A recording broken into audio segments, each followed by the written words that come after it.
SageGlass, we're bringing a brand new product to a very established market, a dynamic glass which can change and switch to the building industry market. We'd spent a long time developing the product, all the R&D work, bringing it to production and then bringing it to a large-scale commercial production. We just felt the time was right in our evolution, that we were now connecting and changing the experience for so many people, that it was time to focus more on the way the customer experienced the interaction with us as a company, with our people, and with the product itself. So it felt like the right time in our evolution as a small, growing company.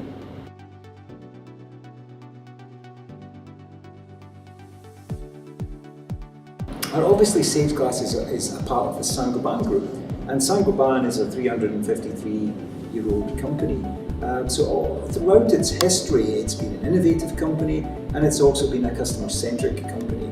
So we were following in the footsteps of our parent company in realizing that yes, we can create amazing new products, but they've got to be great experiences as well. So the focus to follow the group on customer experience was there. And although Saint-Gobain have been focused on customer experience for a long time, even they are upping their focus on this, upping their game even further, as we as consumers and experiencers of all types of products, we're demanding more, we're expecting more, we expect greater levels of perfection. When things go wrong, we want the experience to be a genuine exchange where we're listened to and where our concerns are properly aired. And Saint-Gobain has begun really focusing on improving that customer experience to that level. Of course, at Sage, we consider ourselves pioneers. We haven't waited for Saint-Gobain saying, hey, it's time for you guys to focus, but we certainly take a lot of our learning from what others in the group are doing, and we can look outside of Sage, and we can look inside Saint-Gobain and try and use the best practices. But at the end of the day, we want our approach to customer experience to be something which comes across as genuine, not something which is coming out of a textbook or things that we're supposed to do. So it was in our evolution, it was time for us to focus more on the customer experience.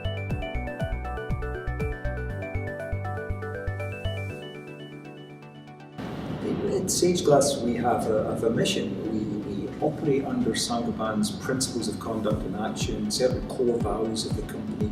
But our mission statement, as we bring this dynamic, interactive glass to a global market, is that our customers have amazing experiences.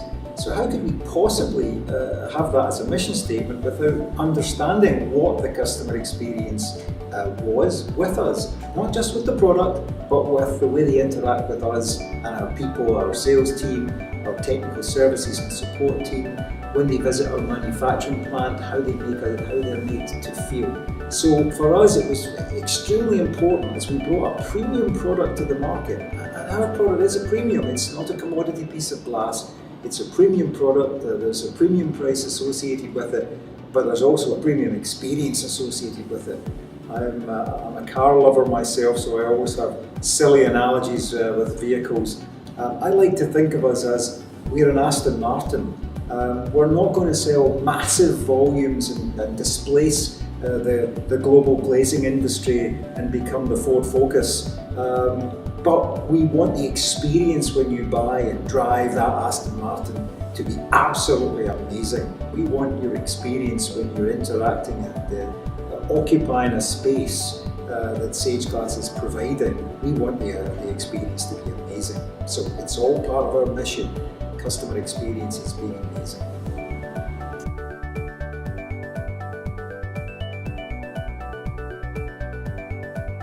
Within the SageGlass organisation, when we first started to talk about customer experience, a lot of people felt, well, we were already putting the customer very high in our priority. I often say within the organisation, ironically, that the customer is not our number one focus. Our number one focus are us, our team members. Just on the simple belief that if we actually feel genuinely well treated, respected, a part of something bigger, that being a part of Sage isn't just a job, that we will bring more to our work, to our experience with the customer. The customer will benefit as a result of this. So a lot of people were asking, well, what are we changing? We're already focused on the customer. But when we're bringing more measures without invading the customer's space after we'd made a sale, we wanted to learn more about what the experience had been so that we could improve and correct, but not necessarily using some of the more traditional surveys, which can sometimes be a little invasive for people. But another big change we decided to make was to show the organisation the importance of CX, to create a senior leadership role focused only on customer experience, to help everyone, every department, every function in our organisation think about customer experience. Many years ago, led through Saint-Gobain's health and safety initiatives, we created a very simple mantra and principle here for all of us to follow. Nothing is so important that we cannot take the time to do it safely. And we needed to show people that the customer experience was an important aspect of anyone looking at buying SageGlass or using a building equipped with SageGlass. And in order to do so, we wanted, if you like, to put our money where our mouth was, and we created a role in the senior leadership team focused entirely on customer experience. I think that was one of the big changes that we made to really create momentum and demonstrate to the organisation we were very serious about it.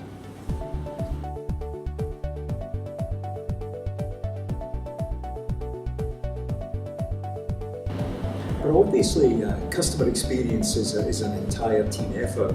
No one individual can create a great experience for a customer if the rest of the organisation isn't also delivering and backing that up. I think we've all felt for the salesperson who's making promises in the field and the organisation simply doesn't back it up.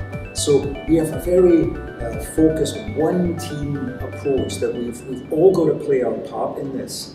We want people to realise that if a particular device going through the plant is going to be late, can they possibly do something about that in order to ensure that it doesn't end up impacting the customer? Rather than say, well, the next shift's going to cover that, or it's not my problem. Or as a minimum, ensure that maybe we pick up the telephone to the customer and say, look, we have a problem with this order, here's what we're currently doing. But we don't wait for the customer to actually reach out to us. So we're trying to instill in the organisation that we're one team delivering one experience for the customer, and that they also can feel that when they come. It may be in the simplest of things, that when they visit the plant, everyone they touch understands who they are, why they're here, what job they're doing.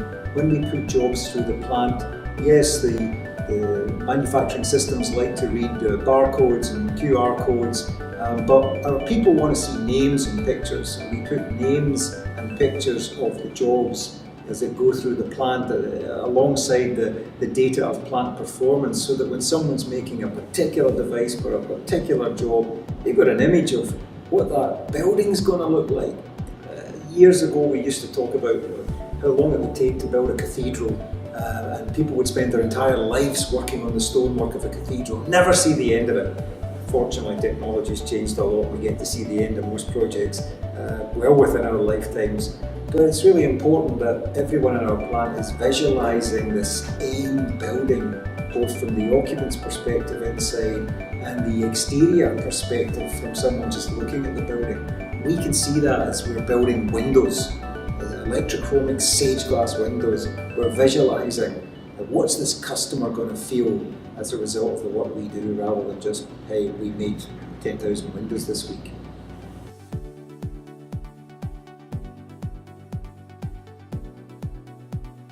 Created a CX council with representation from every department in the factory, all shifts in the factory. And I'll confess, I think initially the CX council was, well, what do we do? So the senior leader responsible for it was the one who was guiding them into, well, what does a customer experience mean for you as an individual? And how can you translate that back into your department, your team, in terms of what you do? So we very much try to personalise through the CX council that CX isn't something that the sales team cover or the quality department cover or the architectural solutions guy who commissions your project covers. It's all of us. We've all got a part to play in making sure that the customer has an amazing experience. So we created CX Council to try to get things deep into the organisation, as well as create the leader at senior leadership level. We do a lot of communication at Sage. I personally think we do too much communication, but too much is never a bad thing. People can elect to read something if they want or not, as long as it's there and information is there. We have a weekly message which we call Performance One, and it's written by many different members of the team. Someone takes authorship of collating it every week, but every week now we have something about customer experience. It can come from our head of customer experience, talking about a microscopic situation or what we're doing in the CX Council. It can be a particular experience that one of us has given a customer that we felt was worth sharing. It can be something deep down in the organisation about how we got a particular device through the plant in record-breaking time to actually satisfy an early delivery for a customer. But we're sharing real examples with the entire organisation, trying to communicate the difference that it made to the customer. We also have a customer experience day. Now, every day is customer experience day, I understand that, but sometimes you've got to stop and say, let's just think about what it means to be a customer of SageGlass. And again, our council bring in guest speakers on customer day, normally architects who've designed a building that Sage is included in, or a building occupant who's been experiencing SageGlass, and they talk about their experience, good and bad, but it's not always perfect. Sometimes the glass gets too dark for someone, and we say, well, wow, you could have picked up the phone. Actually, that's a very simple software change for us. And the customer's learning more about the product as a result of interacting with us. So as we try and get every one of us at all points in the day thinking about what are we doing for the experience of the customer, these are the types of things that we're doing to embed it deeply.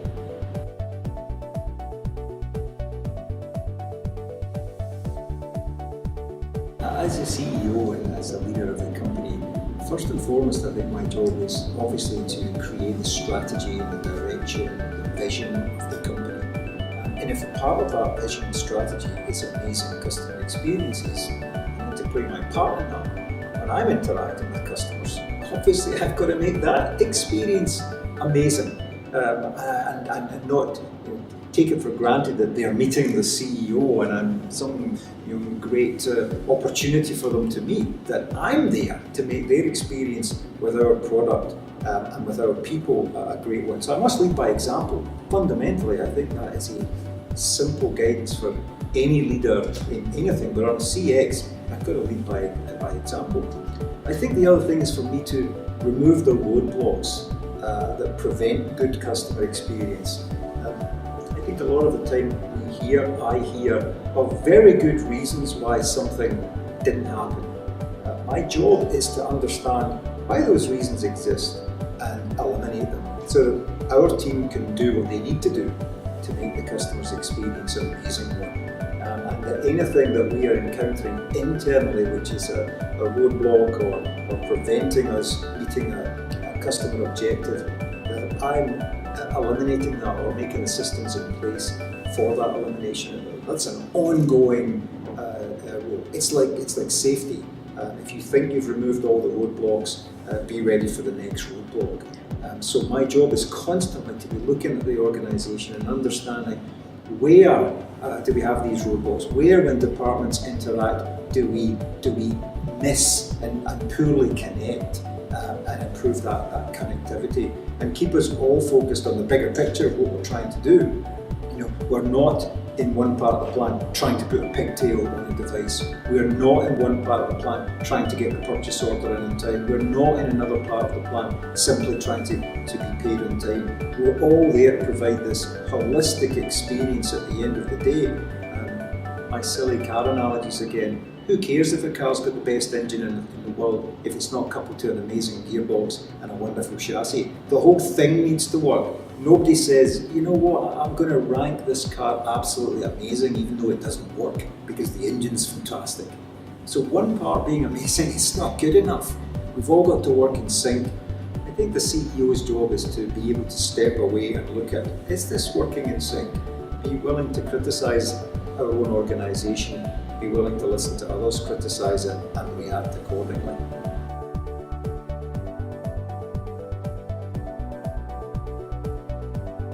So today on Customer Day, we actually bring in customers to talk and meet with our people. It may be an architect who's designed a building including using SageGlass. It may be an occupant of a building who's been experiencing it for a period of time, and they talk to us in front of a large group and in front of individuals walking the floor about what the experience has been. We get to talk to them and ask them questions about it. Sometimes we learn more. We obviously have very focused voice of customer groups and surveys to collect data on the customer experience. But you can't beat that one-on-one discussion when you're asking each other questions and then suddenly somebody goes, if it could only do this, or I wish it could do that. Oftentimes we're saying, it can, and here's how we can make it happen for you. And we're learning how do we communicate the full spectrum of capability that the product's got. I sometimes feel it's a little bit like getting your new cell phone and you think you know how to work it until you meet someone who really does know how to use it, and you're only using 5% of all of its capability and you think, well, I didn't know it could do that. We've got to find a better way of simplistically sharing with people all that it can do without becoming overcomplicated. So on Customer Day, we like to bring customers in to talk to us, not potential customers who've actually bought and experienced the product, ideally repeat customers as to why they might want to keep buying it again.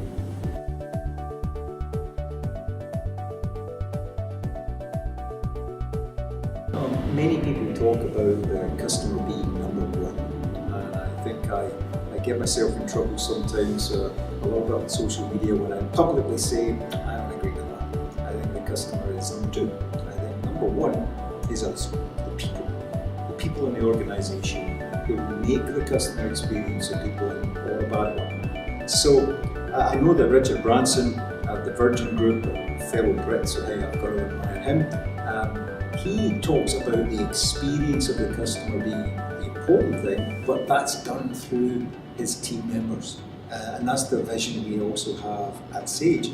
If we create the right environment, treat people with respect, listen appropriately, have people feeling involved, have them understand and be a part of a bigger vision, realise that we're all equal, we have different roles, but we're equal in trying to achieve something, then I firmly believe that the customer experience is going to be a much better one than us focusing totally on the customer and perhaps not actually making the experience of working as a part of this team a good one. I look at some of the things our architectural solutions guys have to do out in the field, commissioning the job, checking the quality of installations, and if they're feeling really passionate about the company and that they feel that the work they're doing out in the field perhaps not seen as easily as something done inside a factory or inside an office, but if they feel they're a part of something, they're going to do it to a much higher standard, and as a result the customer's experience is going to be so much better. So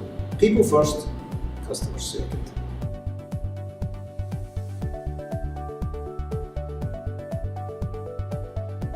SageGlass is now about a year and a half down the path of having formally stated that we want amazing customer experiences. So when I think of what we want to do differently, I first congratulate the team for the things we're already doing differently than we were 18 months ago or 12 months ago. The ideas that the CX Council are bringing for making the customer experience better at a granular level, not in some big macro change, but the granularity of it, the improvements that we've been making on on-time delivery, on the satisfaction surveys after the job is done, on the response time to questions coming into the company. All of that's improved, but it's not good enough yet. It's got to get even better. It's got to be the point that it's flawless, and it's got to be the point where we're almost anticipating what the customer's concern may well be and addressing it beforehand. I had an experience about 11, 12 years ago with my first ever Lexus, and I don't mind telling the world about this because I think when there's a good experience, you tend to tell 1,000 people. When there's a bad experience, you tend to tell about 10,000 people. So I'm going to keep telling the good experience about Lexus. I had a problem with the car, so it didn't meet the JD Power standards that it was apparently the perfect vehicle. Who thought it would be? So they took it in, they fixed the problem, they ensured that my day hadn't been inconvenienced, they ensured that they were collecting me from work, taking me back. At a time, 11 years ago, this wasn't the norm. And they also did a few other things to the vehicle without saying anything. It was nicely valeted, it was sent back to me perfectly clean, and it had its GPS software updated. Wow, now they didn't tell me that. I experienced that because it wanted to take me home a different way. And then I asked the question, why is it doing this today?